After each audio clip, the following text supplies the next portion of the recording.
Hello दोस्तों, मैं दिनेश चौधरी आप सभी का स्वागत करता हूं आपके अपने YouTube channel PSC by DC sir. जैसा कि हम पहले ही आप सभी को बता चुके थे कि किसी भी एग्जाम को पास करने के लिए एक महत्वपूर्ण स्ट्रेटेजी बहुत जरूरी होती है। अब क्योंकि एमपीपीएससी 2025 और अन्य परीक्षाएं सामने आने वाली हैं, कुछ ही समय में उनके टाइम टेबल्स आ जाएंगे, इसलिए क्यों ना पहले से कमर कस ली जाए। आप सभी जानते हैं कि सामान्य ज्ञान की एक सबसे बेस्ट बुक जिसे आप सभी ल्यूसेंट के नाम से जानते हैं, इसे मैं संजीवनी कहता हूं सामान्य ज्ञान की, क्योंकि ये संजीवनी बुक जिसको भी याद होती है उसे फेल करने वाला कोई पेपर बना ही नहीं। ऐसा कोई पेपर सेट ही नहीं हो सकता जिसमें ल्यूसेंट को इन्वॉल्व ना किया जाए। इसी क्रम में अब हम रोजाना एक सीरीज के रूप में ल्यूसेंट को पढ़ने वाले हैं। मैं अपनी बात को रिप्लेस कर दूं, हम पढ़ने नहीं वाले हैं, वो आप लाख बार पढ़ चुके हैं, हम याद करने वाले हैं ल्यूसेंट को। Page to page, word to word, line to line, paragraph to paragraph हमें याद करना है। चलिए इस सीरीज की शुरुआत करते हैं। मेरे वे सभी दोस्त जो आगामी परीक्षा 2025 एमपीपीएससी के लिए तैयारी कर रहे हैं, उन सभी से विशेष आग्रह है कि अब वो जाग जाए, समय आ चुका है जागने का। धीरे धीरे याद करना शुरू करें। एग्जाम के 2 महीने तो मेंढक की तरह हर कोई पढ़ता है, पास वो होता है जो लंबे समय से तैयारी करता है। चलिए इसी क्रम में शुरुआत करते हैं एमपीपीएससी 2025 के लिए निशुल्क सीरीज ल्यूसेंट की, जिसमें हम पूरे ल्यूसेंट की बुक को क्रमबद्ध तरीके से याद करेंगे। सबसे पहले भगवान श्री गणेश का नाम लेकर श्री गणेशाय नमः बोलते हुए और मेरे शिक्षक सुरेश पटेल सर को याद करते हुए इस सीरीज को शुरू करते हैं। सबसे पहले हमें एक ब्रह्म प्रश्न का उत्तर याद होना चाहिए। ब्रह्म प्रश्न है कि स्टडी कैसे करें, पढ़ाई कैसे करें, और ये बहुत सड़ा हुआ प्रश्न है। हर एक स्टूडेंट की जुबान पर, हर एक टॉपर से, हर एक टीचर से ये प्रश्न होता है कि भाई स्टडी या पढ़ाई कैसे करें। ये जो पढ़ाई कैसे करें, ये एक ऐसा प्रश्न है जिसे याद होने के बाद भी बच्चा नहीं स्वीकार करता कि उसे याद कैसे करना है। चलिए इस पर भी बात करते हैं। आप सबसे पहले 2 चीजें करिए अगर आप किसी परीक्षा को सच में पास होना चाहते हैं। तो सबसे पहले जो सिलेबस है उसको word to word, point to point, point to point, word to word पढ़ लीजिए, याद कर लीजिए, रट लीजिए, एकदम कंठस्थ कर लीजिए। और दूसरी चीज जो होती है वो पिछले साल हुए पेपरों को एनालिसिस करके उन टॉपिकों को अपने आप में आत्मसात कीजिए। जैसे अगर हमने वेद नाम का एक टॉपिक पढ़ा, ऋग्वेद पढ़ा, सामवेद पढ़ा, या कोई भी टॉपिक पढ़ा, जैसे हमने नदियां पढ़ी, तो हमने नदियों के पेपर में कैसे प्रश्न आए ये याद होना चाहिए आपके दिमाग में, सब कुछ सेट हो। अगर इतना आपने कर लिया है तो अब तैयारी के प्लेटफॉर्म पर आप पहुंचे हैं, शुरुआत आपकी हो रही है, मंदिर की सीढ़ियों पर आप पहुंच चुके हैं, अब चढ़ना बाकी है। और उसके बाद आपको एक बुक एमपीपीएससी के लिए ल्यूसेंट या अन्य जो भी सामान्य ज्ञान की परीक्षा होती है उनके लिए ल्यूसेंट और एमपीजीके की एक बुक कंठस्थ होनी चाहिए, बिल्कुल याद होनी चाहिए। जब कोई एग्जाम का नोटिफिकेशन आता है तो फिर आप उसमें जो एड ऑन सिलेबस है उसे याद कर लीजिए, अच्छे से पढ़ लीजिए। ये महत्वपूर्ण स्ट्रेटेजी होती है और यही तरीका है किसी स्टूडेंट के पढ़ने का। जब भी हम कुछ पढ़ते हैं तो उसके 3 चरण होते हैं, हम 3 चरणों में पढ़ाई करते हैं। चरण प्रथम जो होता है उसे हम कहते हैं पढ़ना, अर्थात रीड कर लेना। जब हम किसी भी बुक को, किसी भी नोट्स को, किसी भी कंटेंट को उठाते हैं और रीड करते हैं, रीड करने के साथ साथ हम उसे लाल, पीला, नीला, काला जैसा हमारी इच्छा होती है वो कर देते हैं। दूसरा चरण आता है उसी का नोट्स बना लेना। नोट्स बनाने को हम लिखना भी कह देते हैं, नोट्स बनाना भी कह देते हैं। आजकल की कुछ स्मार्ट संतानें जो है वो नोट्स ना बनाते हुए वो दूसरों के नोट्स यूज करने की कोशिश करती हैं, खरीदती हैं। मैं उन सब लोगों से बिल्कुल सहमत नहीं हूं जो नोट्स भी खरीदते हैं, क्योंकि नोट्स का अर्थ ही ये है कि उसे शॉर्टकट बनाया गया है। नोट्स वो शॉर्टकट चीज है जिसको बड़े कंटेंट को शॉर्ट किया गया, और अगर आपने किसी का शॉर्ट खरीदा है तो आप और ज्यादा शॉर्ट करेंगे और वो काम का नहीं रहेगा। इसलिए नोट्स स्वयं के बनाना सीखें, अभी बहुत समय है, शुरुआत कीजिए, नोट्स खुद का बनाइए। तो पहला चरण हो पढ़ाई करना, रीड करना, दूसरा चरण हो नोट्स बनाना, और तीसरा चरण होता है याद करना। लेकिन अधिकांश स्टूडेंट इस तीसरे चरण पर पहुंचते ही नहीं है। अब फिनोमिना समझिए कि जब हम किसी टॉपिक को पढ़ते हैं तो उस टॉपिक का केवल 20% हिस्सा हमें याद रहता है उसकी रीडिंग करने से। अर्थात अगर किसी स्टूडेंट ने किसी टॉपिक को रीड कर लिया है तो उस स्टूडेंट को उसका केवल 20 नंबर या 100 में से 20 बातें याद रहेंगी, बाकी वो बातें भूल जाएगा। अगर वो स्टूडेंट उसके नोट्स बना लेता है एकदम कंप्लीट तरीके से तो फिर अगला 20% उसे और याद हो जाता है, अर्थात 20 + 20 40% हिस्सा उसे उसके दिमाग में रहेगा। अगर आपने 100 फैक्ट पढ़े हैं और केवल रीड किए तो आप केवल 20 याद कर सकते हैं, 20 ही याद रहेंगे। सामान्य आदमी की बात कर रहा हूं, एक्स्ट्रा ऑर्डिनरी लोगों को छोड़ दिया। 20 अगर आप उसका नोट्स बना लेते हैं तो मतलब अब कुल मिलाकर आपको 40% जो है वो कंटेंट याद हो चुका होगा, आपके दिमाग में रहेगा।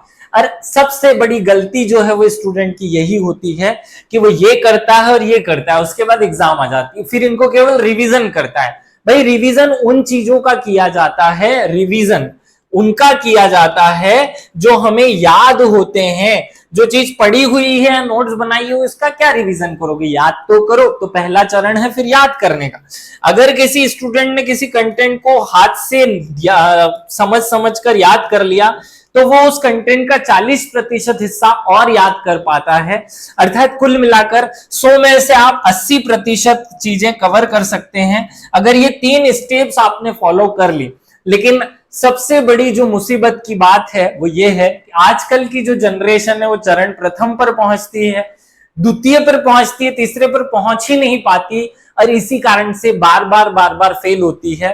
ये जो 20% मैंने बचा दिया है ये किस्मत है, ये किस्मत का कनेक्शन है कि किस्मत चाहेगी, ईश्वर की इच्छा होगी तो ये नंबर आपको मिलेंगे और ईश्वर की इच्छा नहीं होगी तो ये नंबर नहीं मिलेंगे। ये तीनों प्रोसीजर होना किसी भी स्टूडेंट के लिए बेहद जरूरी है, बहुत ज्यादा जरूरी है। अगर इनमें से कोई एक भी चरण आप स्किप करते हो तो सीधा 20% लॉस हो जाता है और फिर आप बाकी स्टूडेंट के कंपैरिजन में पिछड़ जाते हो, कमजोर रह जाते हो और ये बड़ी समस्या बनती है हमारे लिए। इसलिए 3 चरण होने चाहिए। तो ब्रह्म प्रश्न जो था आपके सामने कि पढ़ाई कैसे करनी चाहिए, स्टडी कैसे करनी चाहिए, तो उसका आंसर है कि भाई स्टडी के 3 चरण होते हैं, 3 चरणों में बांटकर इसे पढ़ना चाहिए। और अगर कोई स्टूडेंट इस स्ट्रेटेजी को पढ़ता है, फॉलो करता है, मैं गारंटी देता हूं कि अगर उसने पूरा सिलेबस कवर कर लिया है उसे कोई फेल नहीं कर सकता। आज से मैं इस सीरीज को शुरू कर रहा हूं। जो भी स्टूडेंट मेरे साथ इस चैलेंज को स्वीकार करना चाहते हैं, एमपीपीएससी की संजीवनी आज से शुरू की है हमने, इसे हम संजीवनी सीरीज कहेंगे। इस संजीवनी सीरीज के माध्यम से अपने आप को स्टेब्लिश कर दीजिए 2025 की परीक्षा में। आज हम आगे बढ़ते हैं, आज हम बहुत सारी चीजें पढ़ने भी वाले हैं। अब तीसरी बात आती है कि भाई ये जो याद करने वाला कॉन्सेप्ट है, देखिए पढ़ना तो सबको आता है, लिखना तो सबको आता है, नोट्स बनाना भी आता है। जरूरत पड़ेगी तो बताऊंगा कि नोट्स कैसे बनाना है, लेकिन अभी जरूरत नहीं है। तीसरा वाला पॉइंट महत्वपूर्ण है, याद कैसे करना है। सर मैं ही करा देता हूं, याद क्यों ही टेंशन ले रहे हो। तो तीसरा पॉइंट जो है याद करने का, उसके लिए मैंने खुद ने अपना एक फॉर्मूला, या मेरे जो शिक्षक थे जिनका फोटो अभी आपने देखा, मेरे शिक्षक सुरेश पटेल सर, उनने एक फॉर्मूला बना रखा था याद करने का कि भैया CCC नाम का एक फॉर्मूला होता है और उसका मतलब होता है C माने कोडिंग, C माने कनेक्टिंग और C माने कैलकुलेटिंग और मैपिंग। इसे आप कैलकुलेटिंग भी कह सकते हैं और मैपिंग भी कह सकते हैं। आज मैं एग्जांपल भी देने वाला हूं कि कनेक्टिंग, कोडिंग से, मैपिंग से याद कैसे किया जाता है किसी कंटेंट को। बिल्कुल केवल हवा में बातें नहीं करूंगा, जो भी करूंगा वो वास्तविक रूप में करूंगा। और तीनों प्रोसेस को अगर कोई स्टूडेंट फॉलो करता है तो याद करना बड़ा आसान काम हो जाता है। देखिए वैसे तो याद करने का एक आसान तरीका वो भी था जब टीचर हमें स्कूल में A for apple, B for ball, C for cat सिखाया करती थी, लेकिन क्योंकि सिलेबस बहुत बड़ा है उस प्रोसीजर से याद करना बहुत लंबा हो जाएगा, याद नहीं कर पाएंगे, इसलिए उसे सरल बनाना जरूरी है। अमेरिकी वैज्ञानिक जॉन पॉल ने इस विधि को इजाद किया था। तो जॉन पॉल ने इस प्रोसेस को समझाया कि भाई कोई भी आम स्टूडेंट अगर CCC अर्थात कोडिंग, कनेक्टिंग और कैलकुलेटिंग प्रोसेस से कुछ चीज याद करता है तो वो लंबे समय तक याद रख सकता है। याद आप वैसे भी याद कर सकते हैं, हर एक स्टूडेंट की अपनी अपनी विधियां हैं, लेकिन इसका कहना है जॉन पॉल का, जो कि अमेरिका के एक रिसर्चर थे, इन्होंने 1000 पन्ने की अपनी एक थ्योरी में, थीसिस में कहा कि अगर कोई स्टूडेंट इस प्रोसेस से किसी कंटेंट को याद करता है तो वो अन्य स्टूडेंट की अपेक्षा लंबे समय तक याद रख सकता है। उन्होंने कहा कि सर्वप्रथम आप इसे 7 दिन तक याद रख सकेंगे, लेकिन अगर 7-7 दिन में आप बार बार रिवीजन करते रहे तो इसे लंबे समय तक हमेशा के लिए याद किया जा सकता है। इसी कारण से हम इस प्रोसेस को आज से फॉलो करेंगे। सबसे पहले मैं उदाहरण दूं आपको, एक कंटेंट याद कराऊं आपको कोडिंग का, फिर हम कनेक्टिंग से एक उदाहरण देखेंगे, कैलकुलेटिंग से एक उदाहरण देखेंगे, और फिर एक टॉपिक आज सिलेबस के रूप में उठाएंगे हम, ल्यूसेंट का पहला पन्ना, पहला पेज आज से शुरू करते हैं। उससे पहले कोडिंग क्या होती है ये समझा देता हूं, कोडिंग कैसे करनी होती है ये समझा देता हूं। आप लोग निश्चिंत रहिए, कोडिंग करूंगा मैं, आपको बस याद कराना है, याद करना है। एक टेबल है हमारी ल्यूसेंट में जिसमें बौद्ध धर्म में हुई जो सभाएं हैं उनका वर्णन मिलता है। तो जब मैं पहली बार पीएससी की तैयारी करने आया था तो मैंने अपने खुद के लिए इस कोडिंग प्रोसेस का उपयोग करते हुए इन समितियों की या सभाओं का समय याद किया, अध्यक्ष याद किए, सब कुछ याद किया। कैसे? हमने एक कोड बनाया कि आप नंबरिंग लिख दो 1 2 3 4, फिर इसका जो साल है वो हमने पहला वाला याद कर लिया 483, फिर दूसरा वाला अपने आप 100 घटाकर, तीसरा वाला अपने आप, और फिर ये केवल 83। इस तरीके से 4 साल सबके साल लिख दिए। खैर यहां हमने मन में याद रखा कि ये 250 लिखना है, बाकी सारी चीजें सेम रहेंगी। मतलब पहली बौद्ध सभा 483 ईस्वी ईसा पूर्व में हुई, फिर दूसरी वाली 383, तीसरी वाली 250 और चौथी वाली जो है वो 93 या 83 बीसी में हुई थी, इन दोनों के बीच हुई थी। हमने इस वाली बौद्ध समिति का ये पहला टाइम याद कर लिया। उसके बाद हमने एक कोड छोटा सा बना लिया, मैंने अपने लिए ये बनाया था, मैं आप सभी को इसलिए सिखा रहा हूं ताकि आप सब लोग एक अच्छे स्टूडेंट की तरह आज से अपनी स्टडी को बहुआयामी बनाकर याद करना शुरू करें। मैंने यहां लिखा RVPK,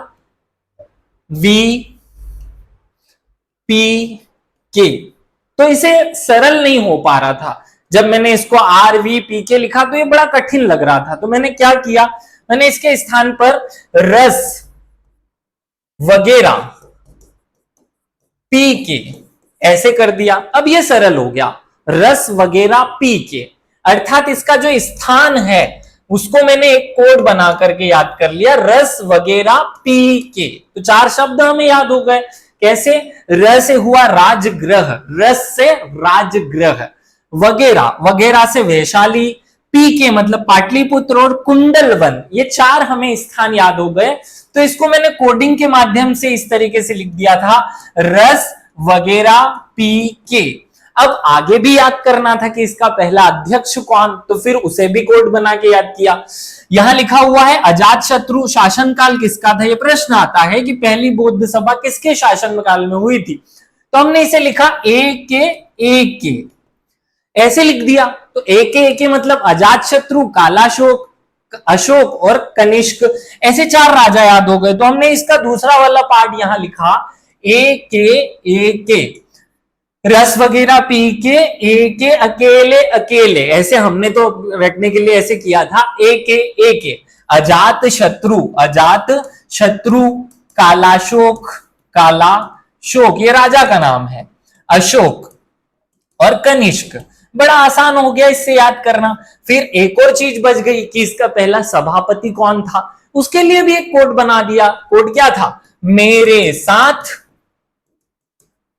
मेरे वाले, बस इतना ही तो लिखना है।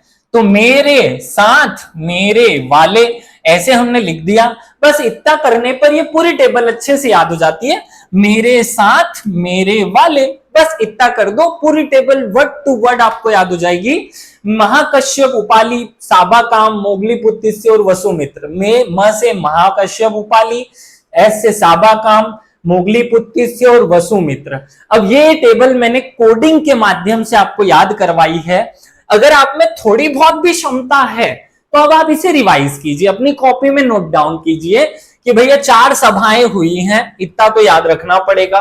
पहली हुई 483, दूसरी इससे 100 कम 383, फिर 100 कम 283 और फिर 83 ऐसे कर लो, इसे हम सुधार लो 250 कर लो, बस साल सारे याद हो गए। फिर रस वगैरह पी के, फिर मेरे साथ मेरे वाले, ए के, इतना ही तो याद करना है। रस वगैरह पी के, रस से राजगृह, क्या हो जाएगा राजगृह। फिर हो गया वैशाली, पाटलिपुत्र, कुंडल वन, 4 याद हो गए, बहुत आसान है। मेरे साथ मेरे वाले मतलब महाकश्यप, उपाली, साबाकाम, मोगलीपुत्तिस्य और महावसुमित्र, ये 4 लोगों के नाम हमें याद रखने थे, केवल बड़ा आसान था। फिर ए के अजात शत्रु, कालाशोक, अशोक और कनिष्क, बस इतना ही कर लो तो आपको एक पूरी टेबल याद हो गई। अब देखो कितने प्रश्न कंप्लीट होते हैं। पहली बौद्ध सभा कब हुई थी? 483 में। कहां हुई थी? राजगृह में। उसका अध्यक्ष कौन था? महाकश्यप उपाली। उसकी शासनकाल किसका था? अजातशत्रु का, मौर्य शासक अजातशत्रु। फिर दूसरी बौद्ध संगीति कब हुई थी? 383 में। कहां हुई थी? वैशाली। कौन अध्यक्ष? सबाकामी। और किसके शासनकाल में? कालाशोक के समय। फिर तीसरा शासक आता है, तीसरी बौद्ध संगीति 250 में, पाटलिपुत्र में, मोगलीपुत्तिस्य और अशोक। ऐसे ही चौथी बौद्ध संगीति। तो लगभग 20-30 प्रश्न आपका एक छोटी सी टेबल याद करने से याद हो गया। मैं अभी आपको कुछ कंटेंट याद नहीं करा रहा हूं, वो तो हम लूसेंट के पहले पेज से वर्ड टू वर्ड शुरू करेंगे, लेकिन फिर भी आपको समझाया जा रहा था कि कोडिंग होती क्या है। देखिए आज की तारीख में बहुत सारे टीचर, बहुत सारे बच्चे कोडिंग करते हैं, लेकिन वो इतनी उल झलूल कोडिंग बनाते हैं कि दिमाग में रहती ही नहीं है। ये कोडिंग मैंने 10 साल पहले बनाई थी और आज भी मुझे याद है, क्योंकि बड़े आसान तरीके से हमने बना ली, खुद ने बना ली, खुद के आविष्कार, खुद के इन्वेंशन से बनी, इसलिए बहुत लंबे समय तक याद रही। आपको कम समय याद रहेगी, लेकिन अगर आप इसमें मेरे जैसी शिद्दत को अपनाओगे तो आप भी लंबे समय तक याद रख पाओगे, गारंटी है मेरी। मैं वैसे नहीं बात करता, पढ़ाने को खूब पढ़ा सकता हूं, लेकिन फिर भी वही पढ़ाता हूं जो एग्जाम में आता है, वही पढ़ाता हूं जहां मैं परफेक्ट हूं। तो ऐसे ही आपको अपने आप को परफेक्ट बनाना है। कोडिंग आपको याद करनी है, कोडिंग कैसे की जाती है ये सीखना है, और खुद कोडिंग करते सीखकर पूरे लूसेंट को याद कर लेना है, एक एक बात याद हो इसकी। चलिए आगे बढ़ते हैं। अभी तो खूब उदाहरण देने वाला हूं, खूब चीजें याद कराऊंगा, मैं खुद याद कराऊंगा, आपको कुछ नहीं करना है। आपको केवल एक फिक्स समय पर लूसेंट की इस टेबल सीरीज को याद कर लेना है। मेरे साथ चलते चलते पढ़ते जाइएगा, नोट्स बनाते जाइएगा। और आगे बढ़ते हैं। ये सब लूसेंट में दिया हुआ है। अब हम आते हैं नेक्स्ट प्रोसीजर, जिसे हम कहते हैं कनेक्टिंग। अब भाई कनेक्टिंग किसे कहते हैं? तो कनेक्टिंग के लिए मैं आपको एक उदाहरण देता हूं। जैसे हर एक स्टूडेंट को आर्टिकल्स याद नहीं होते। मैंने बहुत सारे आर्टिकल 393 में से लगभग 393, बहुत सारे 100-200 आर्टिकल मैंने बच्चों को याद करा दिए। कैसे? तो वो कनेक्टिंग से। कैसे होती है कनेक्टिंग भैया?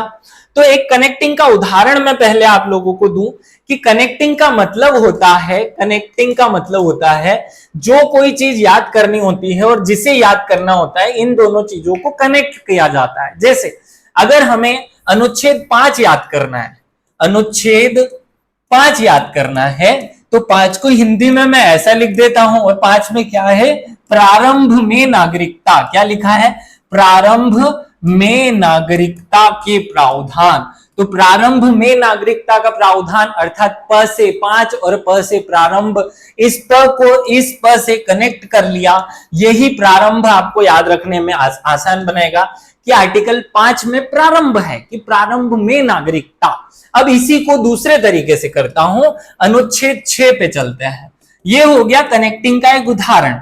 अब मैंने एक मैप बना लिया और इस मैप में मैं आपको बताऊं कि यहां पर भारत है, ये भारत का मैप है, और यहां एक और छोटा सा देश जिसे हम भारत का बच्चा कहते हैं, ये पाकिस्तान है। तो पाकिस्तान सबसे पहले हमारे ऊपर हमला करता है। भारत कभी भी पाकिस्तान पर हमला नहीं करता। पहले हम कभी पहल नहीं करते, लेकिन जब कोई पहल करे तो उसे छोड़ते भी नहीं है। तो 6 नंबर, इस 6 नंबर ने हमारे ऊपर हमला किया।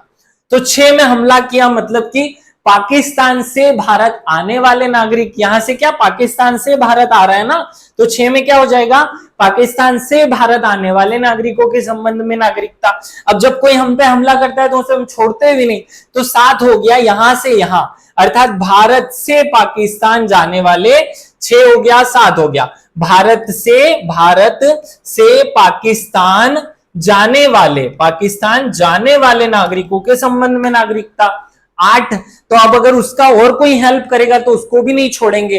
तो 8 हम ऐसे कर लेते हैं कि भारत से विदेश जाने वाले, अर्थात दूसरे देश, पाकिस्तान नहीं, भारत से अन्य देशों में जाने वाले नागरिकों के संबंध में नागरिकता का प्रावधान। तो देखो कितना सरल है।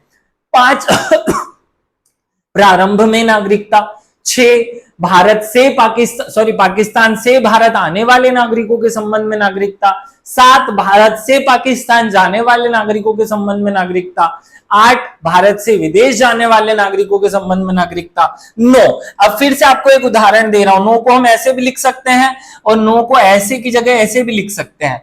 तो हम किसे 9 कहेंगे, तो 9 में लिखा है कि अगर कोई व्यक्ति किसी और देश की नागरिकता को ग्रहण कर लेगा तो उसकी भारत की नागरिकता पे हम 9 लिख देंगे कि वो भारत का नागरिक नहीं है, अर्थात 9 में है भारत की नागरिकता का समाप्त हो जाना, तो 9 में लिखा हुआ है। ऐसे ही 10 में क्या लिखा हुआ है, 10 में लिखा है कि कानून का बने रहना या कानून के माध्यम से उस व्यक्ति की नागरिकता का बने रहना। बस 10 मतलब बस बनी रहेगी उसकी नागरिकता, एक बार मिल गई तो, जब तक वो कोई कानून विरुद्ध कार्य ना करे।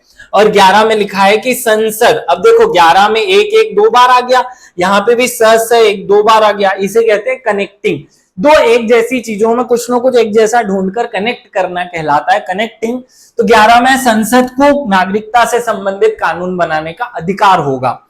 आप सोच रहे होंगे कि सर 5 से क्यों शुरू किया, क्योंकि ये आर्टिकल किसी को याद ही नहीं होते, ये किसी को याद नहीं रहते, इसलिए करवाया। तो आपका मन कर रहा होगा कि 1 से 4 भी करा दो तो लगातार 11 तो हो ही जाएंगे, तो पहले इनको रिवाइज करा लो, वो भी करा ही देता हूं।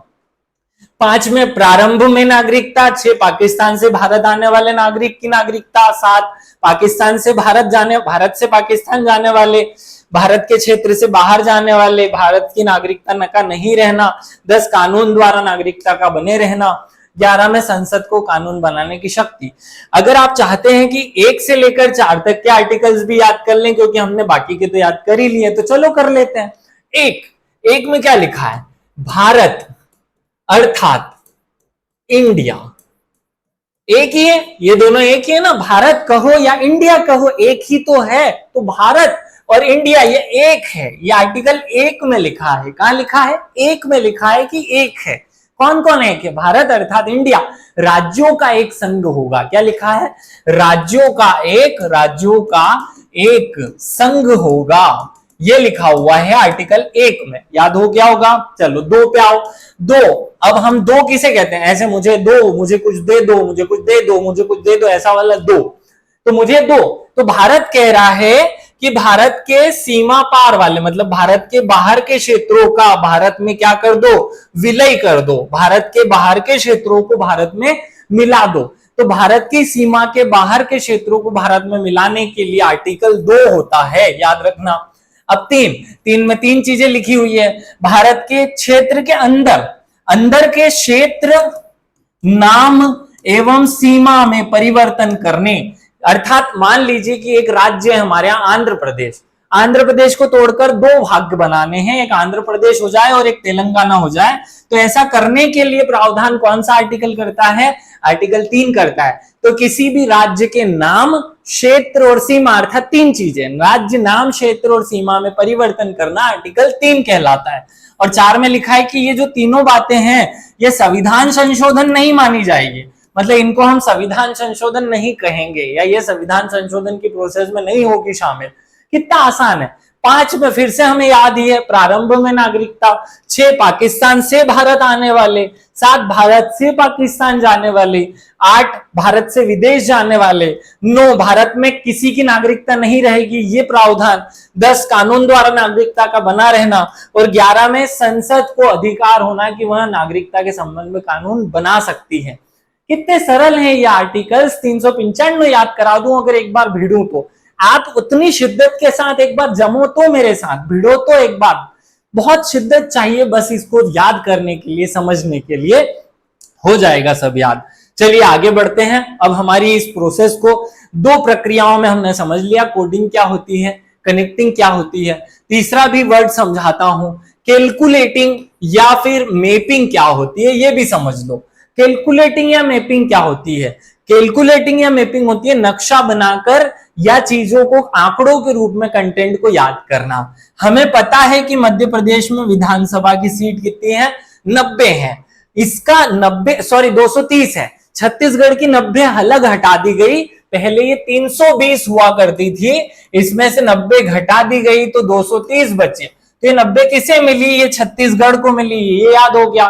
तो जैसे ही हमारे दिमाग में ये 90 छत्तीसगढ़ हुआ, इस छत्तीसगढ़ को आप यहाँ हरियाणा पे चिपका दो। कहां चिपका दो? हरियाणा पे। तो हरियाणा की सीट कितनी हो गई? 90 हो गई। तो जैसे ही हरियाणा और 90 हमें याद हो गया, ये दो कंटेंट आपको याद हो जाएंगे। अब हरियाणा देखो, ये हरियाणा है, ये उत्तराखंड है, तो इससे थोड़ा सा कम कर दो 80, और इससे थोड़ा सा और कम कर दो 70, ये यहाँ दिल्ली है, तो दिल्ली में 70, हरियाणा में 90 और उत्तराखंड में 80। तीन बहुत आसानी से याद हो गए। अब मैप में जैसे ही हमने ये याद किया ना कि यहाँ 90 तो फिर यहाँ 90 तो यहाँ 80 तो यहाँ 70, 70 80 90, अब कोई स्टूडेंट भूलेगा ही नहीं कि हरियाणा में विधानसभा की सीटें कितनी है? 90 है, क्योंकि उसको छत्तीसगढ़ से कनेक्ट कर दिया ना मैंने, मैप बना करके आपके दिमाग में ये सेट कर दिया। जैसे ही ऐसी सेटिंग हम करते हैं इसे कहते हैं मैपिंग या कैलकुलेटिंग। तो मेरे साथियों, मेरे दोस्तों, ऐसे हम तीन प्रक्रियाओं के माध्यम से कंटेंट को याद करते हैं। ये आपको याद हो गया। अब देखो, पंजाब पाकिस्तान की बॉर्डर से जुड़ा हुआ है तो वहां खतरा है, इसलिए यहाँ 117 है। क्या है? 117। ये आपको याद हो गया होगा। देखो कितना आसान है ये, इतना पूरा क्षेत्र याद कर लेना, ये पूरा याद हो गया। अब जम्मू कश्मीर को तो दो भागों में तोड़ दिया, तो वहां की अब कंटेंट आप चाहो तो 1 2 का 4 करा दो, और नहीं चाहो तो बी छोड़ दो उसे, क्योंकि दोनों अलग अलग याद करेंगे। तो जम्मू कश्मीर तो 1 2 का 4 याद कर लो वैसे, क्योंकि ये याद काम में आएगी कि पहले कितनी सीट थी। अब यहां से चलते हैं, ये है राजस्थान। क्या है? राजस्थान। देखो राजस्थान बड़ा आसान है। राजस्थान में कितनी सीटें हैं? 200। क्या है? कितनी है? 200। इससे थोड़ी सी कम, मतलब 182, 182 गुजरात में है, तो यहां से राजस्थान, इससे 20 कम, इससे थोड़ा सा बढ़ा दो, इसमें 100 बढ़ा दो, 180 में 100 बढ़ाएंगे तो 288, बड़ा आसान हो गया। फिर इससे थोड़ी सी और कम कर दो कर्नाटक में। तो ऐसे सीरीज के रूप में एक मैप बनाकर जब हम कंटेंट को याद करते हैं तो बड़ा आसान होता है चीजों को याद करना। 404 यहाँ की जो सबसे ज्यादा सीटें हैं, कम वाली हमने अलग से याद कर लेनी है, वहां कोड बना लो। जैसे तीन चीजें अपवाद है, हमारे संविधान में लिखा है कि किसी भी विधानसभा में 500 से कम सीटें नहीं होगी, और वो 3 राज्यों में है। MIGS। क्या है? MIGS। ये है मिजोरम, गोवा और सिक्किम। ये तीनों ऐसे राज्य हैं जहां 60 से कम है, अर्थात मिजोरम में 40 है, गोवा में 40 है और सिक्किम में तो 32 ही है। जितने मुंह में दांत उतनी 32 में सिक्किम में सीट है। ये याद हो गया। जो 7 सिस्टर की सारी जो स्टेट्स है वहां सब में 60 है, तो याद रख लेना है 7 सिस्टर की सारी कितनी क्या हो गई? 60 हो गई। इसका एक अपवाद हिमाचल प्रदेश हमको याद रखना है। तो हिमाचल प्रदेश तो हमें वैसे भी याद है, यहाँ पर हिमाचल प्रदेश 68। देखो 70, 80, 90 ये था ही, इससे थोड़ा सा टच में 68 कर दो तो वो भी याद हो जाएगा। ऊपर के सारे राज्य याद हो गए, राजस्थान याद हो गया, गुजरात याद हो गया, यूपी याद हो गया, महाराष्ट्र याद हो गया 288। बड़ा आसान है ये याद करना। याद करके तो देखो, तरीका मैं सिखाऊंगा करना कैसे है। इस टॉपिक पे भी बहुत डिटेल में नहीं घुसेंगे, सिस्टम समझो कि मैपिंग होती कैसे है। 3 तरीके सिखाए हमने आपको। कौन कौन से 3 तरीके सिखाए? सबसे पहले हमने आपको सिखाया कि कोडिंग क्या होती है। क्या होती है? कोडिंग क्या होती है। कोडिंग से मैंने एक उदाहरण भी दिया, आपको कुछ याद भी करवाया। उम्मीद है आपको सबको याद हुआ होगा। ऐसे ही मैंने दूसरा उदाहरण दिया कनेक्टिंग प्रोसेस का, याद भी करवाया। और फिर तीसरा प्रोसेस हमने आपको सिखाया मैपिंग। तो मैपिंग या कैलकुलेटिंग जो है, ऐसे 3 C होते हैं जिनसे अगर कोई स्टूडेंट चीजों को याद करे तो बड़े लंबे समय तक याद कर सकता है। अब हम शुरुआत करते हैं। आज हम लूसेंट का पहला पन्ना पढ़ने वाले हैं, पेज नंबर 1 और पेज नंबर 2। वहां जो कुछ भी लिखा है वो सब मैं अभी आपको याद कराता हूं। चलिए इस प्रोसेस को आज से श्री गणेश करते हैं। सबसे पहले एक पैराग्राफ है, आज से आज को पढ़ना है, आपको लूसेंट का पहला पन्ना पढ़ना पड़ेगा। कल जब आप आएंगे तो पेज नंबर 2 और 3 पढ़कर इस क्लास में अटेंड करेंगे। तो पेज नंबर 1 पे सबसे पहले तो भारत का नाम भारत कैसे पड़ा, तो वहां 2-3 तर्क हैं और उनसे हमें कोई फैक्ट याद नहीं करना है। उसके बाद हमारा जो साहित्य, हमारा जो इतिहास है उसको जानने की स्त्रोतों की बात की गई। किसकी बात की गई? स्त्रोतों की बात की गई। और स्त्रोतों में कहा गया है कि एक होते हैं धर्म ग्रंथ, और धर्म ग्रंथों में पहला ग्रंथ बताया गया कि वेद हैं जो हमारे साहित्य को जानने के एक बड़े अच्छे स्त्रोत माने जाते हैं। और उसमें लिखा हुआ है कि भारत का सर्वप्रथम प्राचीन ग्रंथ कौन सा है? वेद है, जिसके संकलन करता महर्षि कृष्ण द्वैपायन वेद व्यास को माना जाता है। प्रथम 3 वेद, देखो वेद 4 हैं, सबको पता है, ऋग्वेद, सामवेद, यजुर्वेद, अथर्ववेद। ये 4 वेद जो हैं इनमें शुरू के जो 3 हैं, अथर्व को हटा दो, अथर्ववेद को हटा दो, तो ऊपर के तीनों वेदों को वेदत्रयी कहा जाता है। क्या कहा जाता है? वेदत्रयी। और ये वेदत्रयी में शामिल नहीं है। तो 3 कौन कौन से वेदत्रयी में शामिल है? ऊपर वाले, याद रख लेना। अब आगे देखो कैसे याद किया जाता है, इस पॉइंट पर चलो। आगे का जो कंटेंट है उसे मैंने टेबल फॉर्मेट में दिया। उसमें पहली लाइन जब हम ऋग्वेद को पढ़ते हैं तो वहां लिखा है कि ऋग्वेद के पढ़ने वाले को होत कहते हैं। क्या कहते हैं? तो ऐसे चारों वेद को याद करना पड़ेगा। तो ऋग्वेद के पढ़ने वाले को होता कहते हैं। कैसे, क्या कहते हैं? ऋग्वेद के पढ़ने वाले को होता।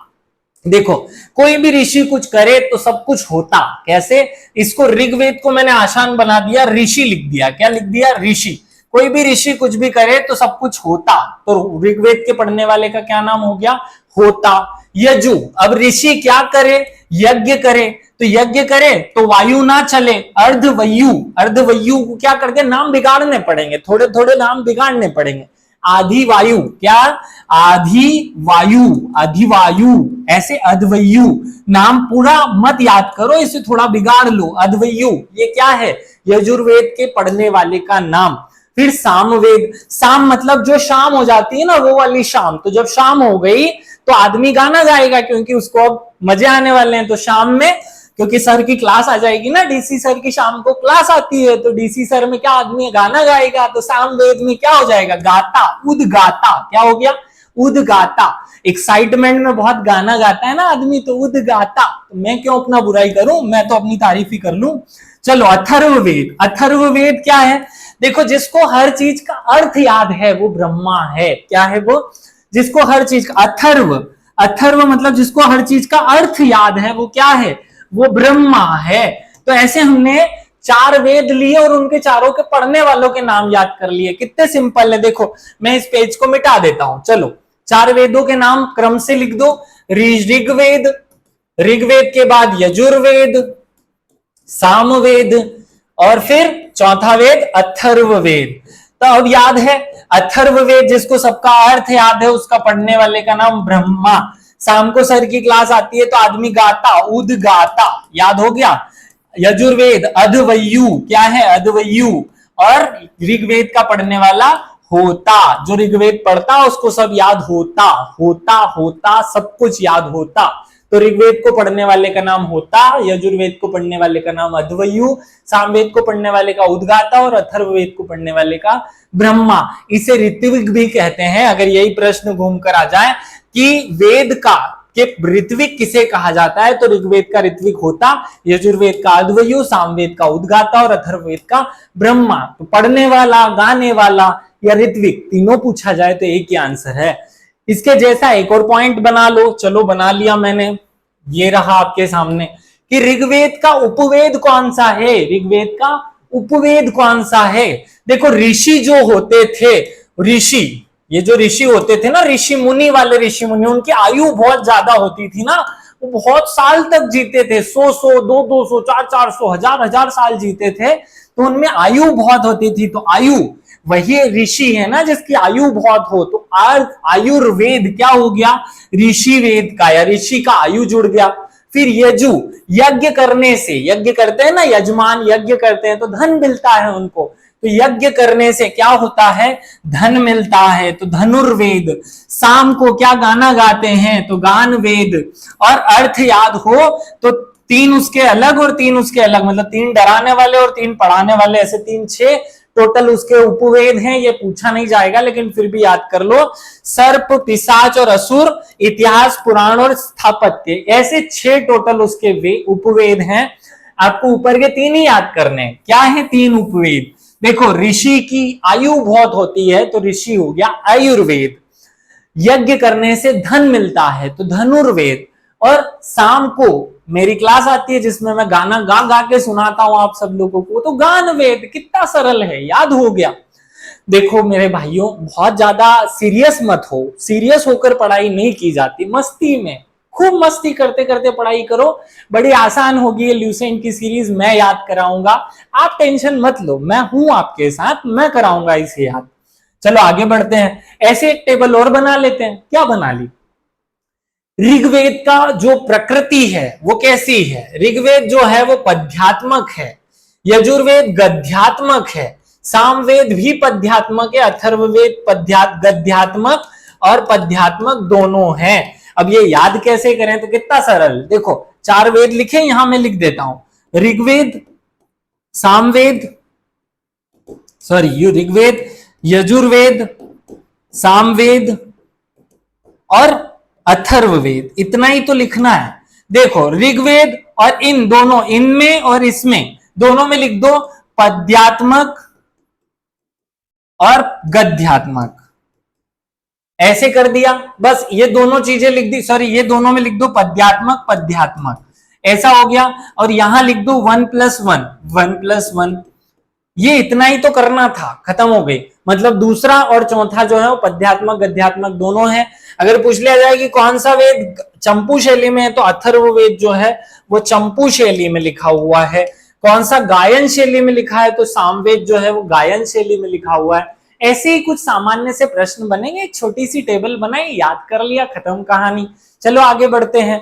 ऐसे ही एक कंटेंट और याद कर लो, चलो कि ऋग्वेद में कुछ कितने मंत्र या ऋचाएं हैं। अगर ऋचा पूछे तो भी वही है और मंत्र पूछे तो भी वही है, तो ऋग्वेद में कुल कितने हैं, देखो कितना सरल है, 10, 627, 1975, 1875 और 5977, ऐसे 4 क्रम है। मैंने सरल किया, कैसे किया, जो ऋग्वेद है उसमें 10, 627 है, केवल 10 याद कर लो, 627 याद मत करो, 10 कर लिया।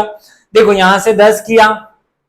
यजुर्वेद 1975 में क्या हुआ था, याद करो, 1975 में इमरजेंसी लगाई थी, तो बहुत सारे लोग जो यज्ञ कर रहे थे, बहुत सारे लोगों ने यज्ञ किया कि इमरजेंसी खत्म हो जाए, याद है ना। आज ही के दिन 1 सितंबर जून में लगाई थी, तो जून 1975 में हमारे देश में इमरजेंसी लगाई थी।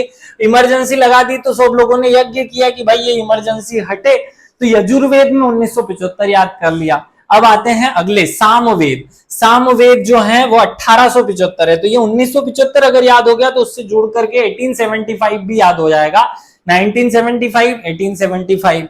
और अथर्ववेद 5977, ऐसे अब ज्यादा लोड नहीं लेना, बहुत जोड़ूंगा तो ये कंफ्यूज करेगा, इतना एक बार रीड भर कर लो तो याद रह जाएगा। पद्यात्मक, गद्य पद्यात्मक, गेयात्मक, गद्य पद्यात्मक, याद हो गया। ये सबसे प्राचीन वेद है, ये सबसे नया वेद है। क्या है, सबसे प्राचीन वेद है, ये सबसे नया वेद है। ये कर्म कांडों, कर्म पूरक और जो यज्ञ करने के लिए जो विधियां होती हैं उनका संकलन करता है। ये संगीत का संकलन करता है, मंत्रों का, यज्ञ के समय गाए जाने वाली ऋचाओं का संकलन करता है। ये बीमारियों को दूर करने वाले या बीमारियों से संबंधित, टोने टोटके, जादू से संबंधित वेद है।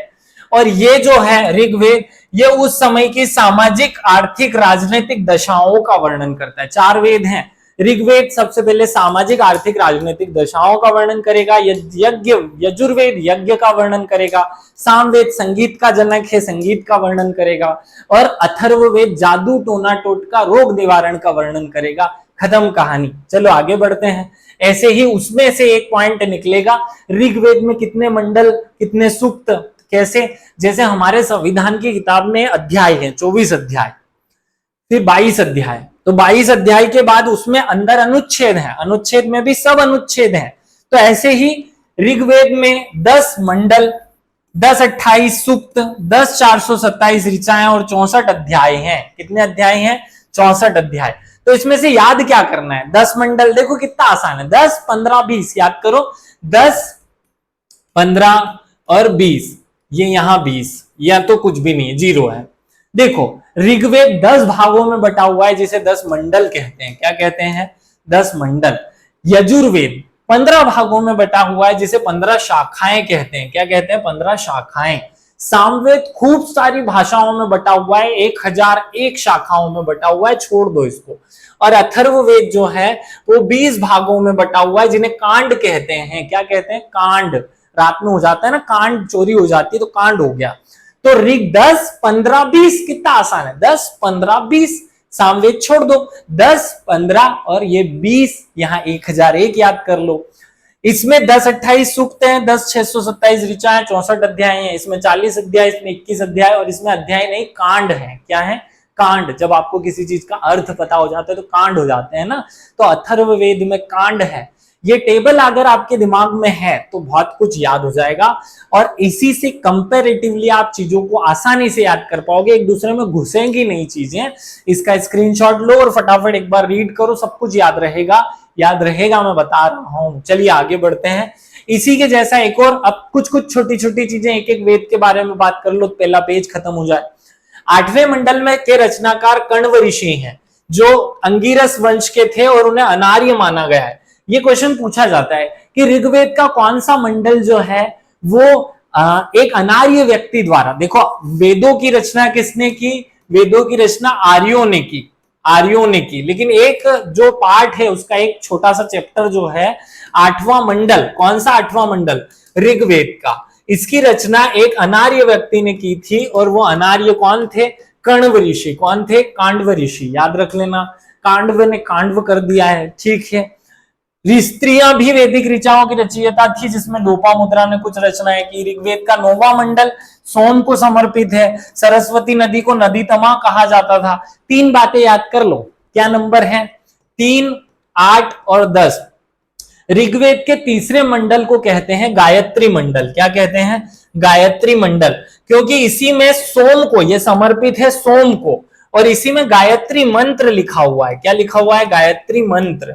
ऐसे ही 8वें मंडल में अनार्य व्यक्ति द्वारा, जो कांडव ऋषि थे, उन्होंने इसकी रचना की, तो कांडव ऋषि ने इसकी रचना की। और 10वें मंडल में पुरुष सूक्त है, पुरुष सूक्त है, जिसमें ब्रह्मा के मुख से ब्राह्मण, ब्रह्मा की भुजाओं से क्षत्रिय, उसके पेट से वैश्य और जंघा से शूद्र की उत्पत्ति हुई, ऐसा वर्णन है, जिसे पुरुष सूक्त कहा जाता है। क्या कहा जाता है? पुरुष सूक्त। पुरुष सूक्त क्यों कहते हैं?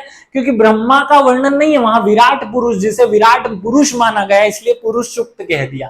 तो ये वेद, ऋग्वेद के बारे में थोड़ी सी बातें याद रह जाए। 3 नंबर्स याद रखो, 3, 8 और 10। मुझे भी याद है, आपको भी याद हो जाएगा। चलिए आगे बढ़ते हैं। ऐसे ही छोटी सी 2-3 बातें। 33 देवताओं का वर्णन है, 33 कोटि, 33 करोड़ देवताओं का वर्णन है। मैं 33 याद नहीं करा रहा हूं, लेकिन उसमें एक क्वेश्चन ऐसे बनते हैं कि कौन से देवता को पृथ्वी स्थानीय देवता कहा जाता था? तो सोम, बृहस्पति और अग्नि, ये 3 देवताओं को पृथ्वी स्थानीय देवता कहा जाता था। याद कर लो। घृत स्थानीय देवता किसे कहा जाता था? विष्णु भगवान को। और अंतरिक्ष के देवता किसे कहा जाता था? रुद्र और इंद्र को। इंद्र, रुद्र, बस 5 नाम याद करने, 3, 2, 5। घृत को तो विष्णु याद ही रह जाएगा, तो बस इतना से याद कर लो। इसी ऋग्वेद में से निकली हुई एक बात थी। और आगे बढ़े तो ऋग्वेद में जो 10 मंडल हैं, उनकी ऋषियों के नाम पूछे जाते हैं, या उन मंडलों के नाम पूछ लिए जाते हैं, कि जैसे पहले मंडल का नाम क्या है, दूसरे मंडल का नाम क्या है। तो हमने एक कोड बना लिया, दीर्घ, दीर्घ विवा, अभाव अशोका, अभाव अशोका, ये शब्द याद कर लो आप। दीर्घ विवा, अभाव अशोका। क्या है? दीर्घ विवा, दीर्घ, दीर्घ माने बड़ा, दीर्घ विवा अभाव अशोका। क्या है? दीर्घ, दीर्घ विवा अभाव अशोका। बस इतना सा याद कर लो। दीर्घ से दीर्घतमा ऋषि, ग से गत्समद ऋषि, विश्वामित्र ऋषि। और ये बहुत क्वेश्चन पूछा गया है गायत्री मंत्र की रचना किसने की? विश्वामित्र ने की। क्योंकि अभी मैंने आपको यहां बताया, ये पॉइंट मैंने अभी जस्ट बोला कि तीसरे मंडल में गायत्री मंत्र है जो सोम को अर्थात सोम को समर्पित है।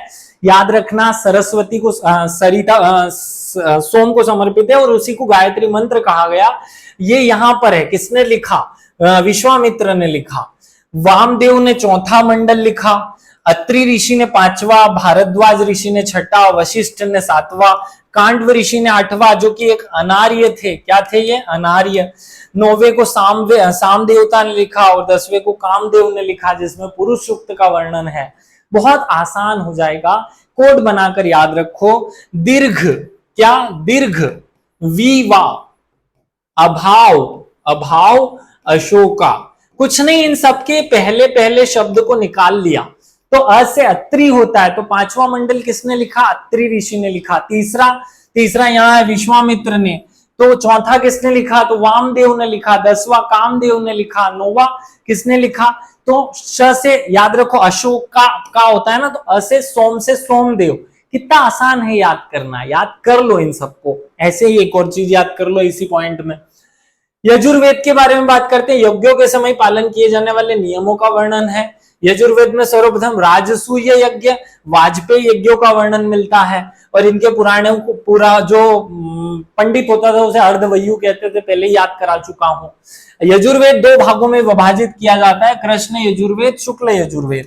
शतपथ ब्राह्मण में जल पल्लवन, पुनर्जन्म का सिद्धांत, अश्विनी कुमारों की कथा और स्वयं ऋषि को यौवन दान करने का वर्णन मिलता है। ये क्वेश्चन ऐसे पूछे जाते हैं कि इस यजुर्वेद के 2 पक्ष, कृष्ण यजुर्वेद और शुक्ल यजुर्वेद का एक शाखा बनती है शतपथ ब्राह्मण, और इस शतपथ ब्राह्मण में है पुनर्जन्म का सिद्धांत। क्वेश्चन पूछा जाता है पुनर्जन्म का सिद्धांत किस वेद से संबंधित है? यजुर्वेद से संबंधित है, याद रखना। बृहदारण्यक उपनिषद में गार्गी और याज्ञवल्क्य के ऋषि का संवाद वर्णित है। इसी छोटी छोटी बातें मैं आपको एक छोटे से चार्ट में याद कराऊंगा, लेकिन अभी नहीं, आगे। ऐसे ही कुछ छोटी सी बातें कृष्ण यजुर्वेद और शुक्ल यजुर्वेद के बारे में और देख लो। देखो, यजुर्वेद की 2 शाखा हो गई, यजुर्वेद के 2 भाग हो गए, कृष्ण यजुर्वेद और शुक्ल यजुर्वेद। तो कृष्ण यजुर्वेद की 4 अलग अलग हिस्से हैं, उनके नाम क्या हैं? कैसे याद करोगे? ये कंठ है, कंठ, कपाल, कंठ, कपाल। तो पहला कंठक संहिता, दूसरा कपिस्थल संहिता, मैत्रायणी और तैत्रायणी, मैत्रायणी और कंठ, कपाल, कंठ संहिता, कपाल संहिता, मैत्रायणी संहिता और तैत्रायणी संहिता। मतलब मैं और तू, तो मैं हो गया मैत्रायणी और तू हो गया तैत्रायणी। कंठ और कपाल 4 हो गए, कृष्ण यजुर्वेद के 4 भाग हो गए। ऐसे ही शुक्ल यजुर्वेद के 2 भाग हैं, कांडव और मध्यान्ह दिन। छोड़ो इसको, भले याद नहीं भी करोगे तो यहां से प्रश्न आता है, ये याद कर लिया, आगे बढ़ो। आगे हम एक पॉइंट याद कर लेते हैं, सामवेद। इन ऋचाओं का गायन सोम याग के समय या यज्ञ के समय किया जाता था। संगीत की उत्पत्ति सामवेद से हुई और इसके पुरोहित को उद्गाता कहते थे, याद करा चुका हूं। सामवेद मुख्यतः 3 भागों में बटा हुआ है। कौन कौन से? कोधुम, राणायन और जैमिनी, है ना। क, रा, जे। सामवेद में गाने की बात की है ना, तो कुछ भी गाओ, कजरा कजरा कजरा कजरा कर लो। कैसे गाना गाने में कजरा लगा दो। तो क, ज और रा, इसकी सामवेद की 3 शाखा है। कोधूम शाखा, कोधूम शाखा, है ना। ज से जैमिनी शाखा, कौन सी शाखा? जैमिनी। और राणायन शाखा, राणायन शाखा। 3 शाखाएं याद हो जाएगी, तो कजरा लगाया, गाना गाया और कोधूम शाखा याद हो गई, तीनों शाखाएं याद हो गई। आगे बढ़ते हैं। ऐसे ही अथर्ववेद है। अथर्ववेद में शैतान, बीमारियों को दूर करने के लिए मंत्र और जन साधारण के लोकप्रिय विश्वास और अंधविश्वासों का वर्णन मिलता है। यह 4 वेदों में अंतिम वेद है, याद रखना। अंतिम वेद कौन सा है?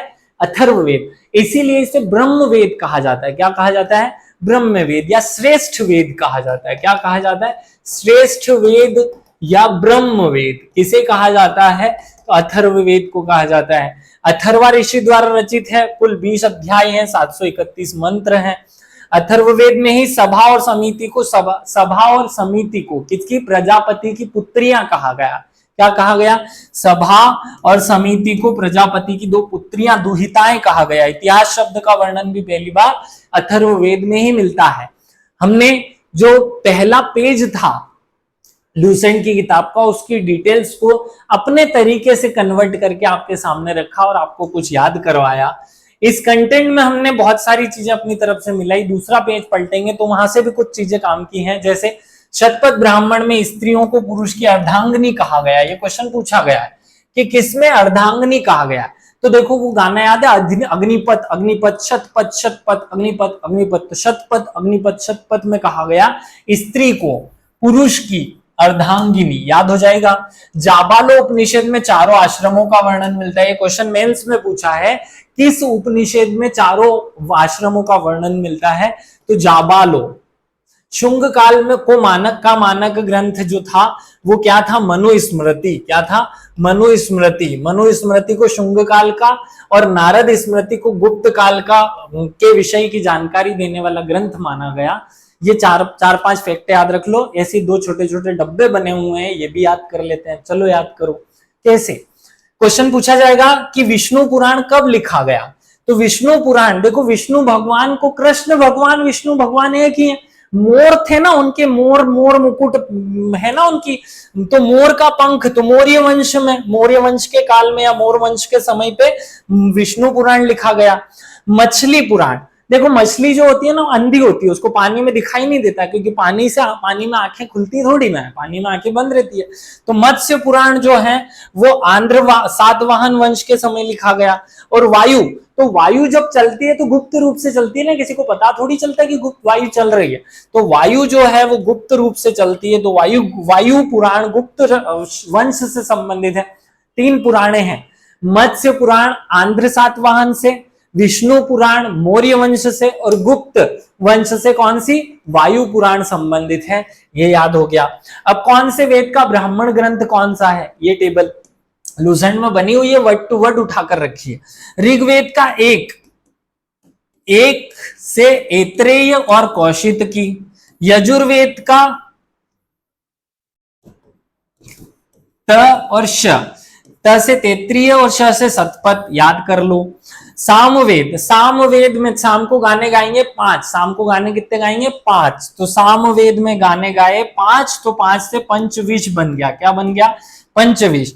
अथर्ववेद, अगर आपको अर्थ मिल जाएगा तो आप गोपथ याद रख लेना, अच्छे वाले पथ पे, मतलब सही रास्ते पर चलने लगोगे। गोपथ मतलब गो हटा दो, पथ पथ पथ याद कर लो, पथ माने रास्ता। तो जब आपको किसी चीज का अर्थ पता चल जाता है तो आप सही रास्ते पर चलने लगते हैं। गोपथ, अथर्ववेद का गोपथ याद हो जाएगा। बड़ा आसान था, बहुत ज्यादा कठिन है नहीं, लेकिन हम इसे बना लेते हैं कठिन। आप सबने इस YouTube वीडियो को देखा, हो सकता है कि मेरी स्पीड ज्यादा हो, लेकिन मुझे 442 पेज की 442 पेज की लूसेंट की किताब आने वाली प्रीलिम्स परीक्षा से पहले आपको याद करवानी है, इसलिए मैं अपनी स्पीड ज्यादा ही रखूंगा। अगर आपकी स्पीड कम है तो वीडियो को 2-2 बार देखो, 3 बार देखो, कम स्पीड पे देखो, जैसा आप चाहो देखो। आज से विशेष रूप से आग्रह करता हूं कि इस सीरीज के साथ जुड़कर सभी लोग, सभी स्टूडेंट पूरी लूसेंट को घोट डालो। देखते हैं ये परीक्षा क्या पूछती है, कौन सा पेपर सेटर है जो परीक्षा में पेपर सेट करके हमें फेल कर दे। ये कॉन्फिडेंस अगर आप में आ गया तो गारंटी है कि आपका परीक्षा निकलेगा, और केवल प्रीलिम्स नहीं, मेंस और इंटरव्यू सब कुछ निकलेगा। आज से शुरू करते हैं। चलिए, शुरुआत हो चुकी, मेरी तरफ से शुरू हो गया, आपकी तरफ से भी शुरू कर दीजिए। सभी को विशेष रूप से धन्यवाद इस लेक्चर को अटेंड करने के लिए। अपने जैसे जो भी ऐसे छात्र हैं जो कोचिंग क्लास अटेंड नहीं कर सकते, जो परीक्षाओं में बार बार फेल होते आ रहे हैं, उन सबको जोड़िए और उन सबको भी बताइए कि उन्हें भी ये याद करना है। सभी को विशेष रूप से धन्यवाद। इसे उन स्टूडेंट तक फैलाना जिन्हें जरूरत है, वो आपका काम है। मैंने अपना काम किया, अब आप अपना काम कीजिए। धन्यवाद, विशेष रूप से धन्यवाद। जय हिंद, जय भारत।